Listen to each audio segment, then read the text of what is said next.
নমস্কার প্রিয় শিক্ষার্থী বন্ধুগণ, আজকে উচ্চ মাধ্যমিক সংস্কৃত তৃতীয় সেমিস্টার থেকে প্রত্যয় সাজেশন নিয়ে আলোচনা করছি। তোমরা জানো যে আমরা ইতিপূর্বে এই রায় মার্টিনের প্রশ্ন বিচিত্রা থেকে প্রত্যয় সাজেশন নিয়ে আলোচনা করেছি, অর্থাৎ তদ্ধিত প্রত্যয়টুকু আলোচনা হয়েছে। আজকে এই রায় মার্টিনের প্রশ্ন বিচিত্রায় নাম ধাতুর উপর যে প্রত্যয় যে সাজেশন আছে সেই সাজেশন নিয়ে আজকে আলোচনা করছি। তোমরা দ্রুত দেখে নাও। নাম ধাতু প্রত্যয়। প্রথম প্রশ্ন, কাম্যস প্রত্যয়ের একটি উদাহরণ হলো, এটা হবে এ নম্বর পুত্র কাম্যতি। 2 নম্বর দেখো পুত্র যোগ ক্যাস যোগ লট তি, এটা হবে বি নম্বর পুত্রিয়তি। 3 নম্বর কয় স্তম্ভের সঙ্গে ক্ষয় স্তম্ভ মিলিয়ে সঠিক বিকল্পটি নির্বাচন করো। দেখো কয় স্তম্ভ, আত্মসংক্রান্ত ইচ্ছা, এটা হয় এই যে সি নম্বর কাম্যস। 2 নম্বর কর্তৃবাচক উপমানের উত্তর, এটা হয় বি নম্বর কেয়ং। 3 নম্বর আত্মন পুত্রম ইচ্ছতি, এটা হবে ডি নম্বর পুত্র কাম্যতি। 4 নম্বর পুত্রমিব আচরতি, এটা হবে এ নম্বর পুত্রিয়তি। তাহলে এখানে এই বিকল্পগুলির মধ্যে এই যে সি নম্বরটা হবে, দেখো 1 এর সি, 2 এর বি, 3 এর ডি, 4 এর এ। এরপর 4 নম্বর দেখো কি বলা আছে, পুত্র যোগ কাম্যস যোগ লট তি, এগুলো কিন্তু দেবনাগরী হরফে আছে, এরকম পরীক্ষায় থাকতেও পারে। দেখো এটা কি হবে, বি নম্বর হবে পুত্র কাম্যতি। 5 নম্বর দেখো নামপদ কাম্যস ক্যং ও ক্যাস প্রত্যয় যোগে ড্যাশ হয়, এটা হবে সি নম্বর নাম ধাতু। 6 নম্বর দেখো বিবৃতি 1, প্রত্যয় যোগ করলেও নামপদের পরিবর্তন হয় না, এটা মিথ্যা। তারপর দেখো বিবৃতি 2, নাম ধাতুর অন্তর্গত একটি প্রত্যয় হলো ক্যাচ, এটা সত্য। বিবৃতি 3, ক্যাচ প্রত্যয় যোগে গঠিত নাম ধাতু আত্মনেপদী হয়, এটাও সত্য। বিবৃতি 4, ক্রিয়া সহ সমস্ত পদই প্রত্যয় যোগে নাম ধাতু হয়, এটা মিথ্যা। তাহলে এখানে দেখো এই যে এ নম্বরে লেখা আছে 1 মিথ্যা, 2 সত্য, 3 সত্য, 4 মিথ্যা।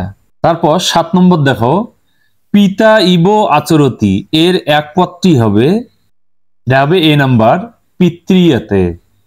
8 নম্বর ধন যোগ কাম্যস যোগ লট তি, এটা হবে এই যে সি নম্বর ধন কাম্যতি। তারপর 9 নম্বর দেখো আত্মন ইয়াস ইচ্ছতি সমান সমান এই যে শূন্যস্থান দেওয়া আছে, এখানে হবে এই যে বি নম্বর ইয়াসস্যতি। তারপর 10 নম্বর দেখো অসনং বুভুক্ষাতে, এর এক পদটি হবে এই বি নম্বর অসনায়তি। 11 নম্বর ফেনমুদ্বতি অথবা ফেন কিয়ং যোগ লট তে সমান সমান এই শূন্যস্থানে হবে এই বি নম্বর ফেনায়তে। এরপর আমরা পরের পেজে যাচ্ছি 12 নম্বর প্রশ্নে।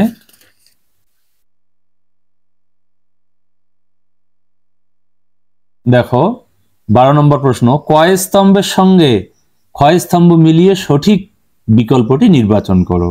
দেখো কয় স্তম্ভে কি বলা আছে, প্রক্ষালনার্থম উদকম ইচ্ছতি, এটা হবে এই যে ডি নম্বর উদকীয়তি। 2 নম্বর বলছে পিপাসার্থম উদকম ইচ্ছতি, মানে পিপাসার জন্য জল ইচ্ছা করে, অথবা এরকম থাকতে পারে উদকং পাতুম ইচ্ছতি, এটা হবে এই যে এ নম্বর উদন্নতি। তারপর 3 নম্বর দেখো দানার্থম আত্মন ধনম ইচ্ছতি, মানে দানের জন্য ধন ইচ্ছা করে, এটা হবে এই যে বি নম্বর ধনীয়তি। 4 নম্বর লোভবশাৎ আত্মন ধনম ইচ্ছতি, এটা হবে এই যে সি নম্বর ধনায়তি। তাহলে এটা এই যে এ নাম্বারটা হবে 1 এর ডি, 2 এর এ, 3 এর বি, 4 এর সি। তারপর দেখো 13 নম্বর বিবৃতি এ উদকং পাতুম ইচ্ছতি সমান সমান উদন্নতি, কারণ আর পিপাসার্থে শব্দের উত্তর ক্যাচ প্রত্যয়ে উদক স্থানে উদন্ন হয়, এটাও ঠিক, এবং আর হলো এর সঠিক ব্যাখ্যা। কোথায় লেখা আছে, এই যে এ নম্বর এ ও আর উভয়ই সঠিক, এবং আর হলো এর সঠিক ব্যাখ্যা। তারপর 14 নম্বর দেখো আত্মনো ইয়াস ইচ্ছতি, অথবা প্রশ্নটা এভাবেও আসতে পারে ইয়াসস যোগ কাম্যস যোগ লট তি, এটা হবে এই যে সি নম্বর ইয়াসস কাম্যতি। 15 নম্বর পিতরম ইব আচরতি, এর এক পদটি হবে এই সি নম্বর পিতৃয়তি। 16 নম্বর আত্মনো মুক্তি মিচ্ছতি সমান সমান এই শূন্যস্থানে হবে এই যে ডি নম্বর মুক্তি কাম্যতি। 17 শব্দং করতি, এটা হবে এই যে সি নম্বর শব্দায়তে। 18 নম্বর দেখো আত্মসংক্রান্ত ইচ্ছা বোঝাতে কাম্যস ভিন্ন কোন প্রত্যয়যোগে নাম ধাতু গঠিত হয়, এটা হবে এ নম্বর ক্যাচ। 19 আচরণ অর্থে কর্মবাচক উপমানে কোন প্রত্যয় যুক্ত হয়, এটাও হবে এ নম্বর ক্যাচ। 20 নম্বর সুখায়তে পদে ক্যাং প্রত্যয়ে যে অর্থে প্রযুক্ত হয়েছে তা হলো, এটা হবে সি নম্বর অনুভব। 21 অচপল চপল ভবতি, এর এক পদটি হবে এ নম্বর চপলায়তে। 22 নম্বর দেখো চপলায়তে পদটিতে প্রযুক্ত ক্যাং প্রত্যয় যে অর্থ প্রকাশ করে তা হলো, এটা হবে যে ডি নম্বর অদ্ভুত তদ্ভাব।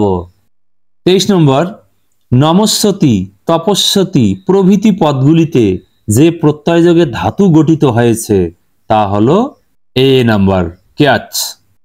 24 নম্বর দেখো রাজায়তে, এখানে হবে এই যে সি নাম্বার রাজন যোগ ক্যাং যোগ লট তে, এভাবে করলে হবে রাজায়তে।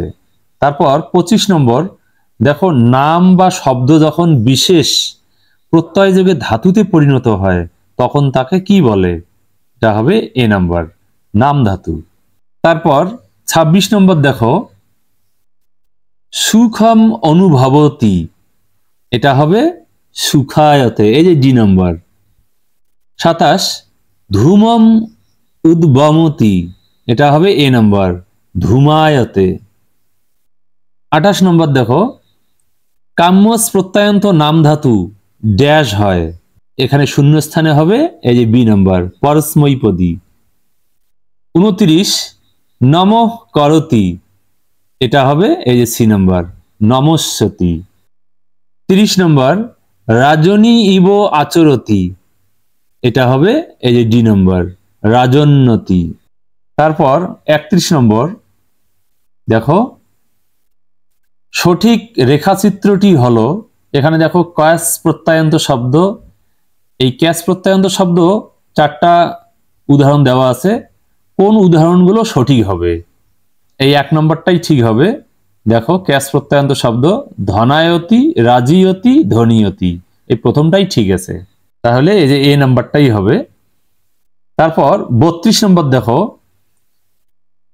এখানে কি বলা আছে বিবৃতি 1 ধাতু ছাড়া অন্য শব্দকে নাম বলে, এটা সত্য। বিবৃতি 2 এই নাম যখন নির্দিষ্ট প্রত্যয়যুক্ত হয়ে ধাতুতে পরিণত হয় তাকে নাম ধাতু বলে, এটাও সত্য। বিবৃতি 3 বিভিন্ন অর্থে নামের সঙ্গে বিভিন্ন ধাতু যুক্ত করে তাকে নাম ধাতুতে পরিণত করা হয়, এটা মিথ্যা। বিবৃতি 4 সাধারণত নাম ধাতুতে ক্যাশ ক্যাং কাম্যস প্রভৃতি প্রত্যয় দেখা যায়, এটা সত্য। তাহলে কি হলো, এখানে 4টা বিবৃতি আছে, তার মধ্যে 1 2 4 সত্য, এই 3 নম্বরটা শুধু মিথ্যা। তাহলে এখানে এই যে ডি নম্বরটাই কারেক্ট হবে, 1 সত্য 2 সত্য 3 মিথ্যা 4 সত্য। এরপর পরের পেজে যাচ্ছি 33 নম্বর প্রশ্নে। দেখো 33 নম্বর দুঃখম অনুভবতি সমান সমান এখানে শূন্যস্থান, এটা হবে এই যে সি নম্বর দুঃখায়তে। তারপর 34 মুক্তি যোগ কাম্যস যোগ লট তি, এটা হবে এই যে এ নম্বর মুক্তি কাম্যতি। 35 তপস যোগ ক্যাস যোগ লট তি, এটা হবে এই যে ডি নম্বর তপস্যতি। 36 পিতৃ যোগ ক্যাং যোগ লট তে, এটা হবে এই যে সি নম্বর পিতৃয়তে। 37 পুত্র যোগ ক্যাং যোগ লট তে, এটা হবে এই যে বি নম্বর পুত্রায়তে। 38 নম্বর, কলহং করতি সমান সমান ড্যাশ, এখানে শূন্যস্থানে কি হবে? এই যে সি নম্বর, কলহায়তে। তারপর শেষ প্রশ্ন 39, রাজানাম ইব আচরতি, এটা হবে এ নাম্বার, রাজিয়তি। তো বন্ধুরা, রায় মার্টিনের প্রশ্ন বিচিত্রার সাজেশন অংশে নাম ধাতু প্রত্যয়ের উপর যে সাজেশনটুকু দেওয়া ছিল তা সম্পূর্ণটাই এখানে আলোচিত হলো। আজকের আলোচনা এখানেই শেষ করছি। তোমরা ভালো থাকো, সুস্থ থাকো, ধন্যবাদ।